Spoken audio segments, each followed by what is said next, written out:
Sina ko patisan, may hilang san. Siyama ko, mayon akong ama. Si tugang ko, may diferensya pa sa payo. Kaya kung mabakalan mo ko, wala akong tabayin sa kuya. Kung ano mo lang, dadawin nilang. Kung ano mo lang, wala akong tabang yan sa angkan mo. Sige na. Boss, pasensya na talaga. Dahil ko yung mababakal. Tamay man akong kwarta para dyan. Actually ako, may namamatian man ako ay. Actually, may hilang man ako ay. Pinipirit ko lang para... Minsan, iniisip ko na lang na maray pagaro, magpagada na sana. Siguro pag di ako nabakalan mo dyan, yung nagkaroon yan last time na mahiling mo ako digdig. Mayo. Kaya man ko nakakabinta. Kaya mas maray pagarong mawala na lang digdi sa mundo. Hey, relax. Gurano ba yan?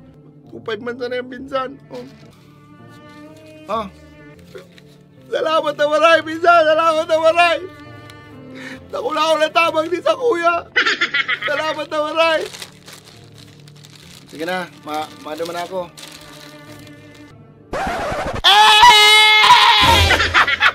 Araw ka to mag-sell stock, boy! O paano ba yan? Kota na ako!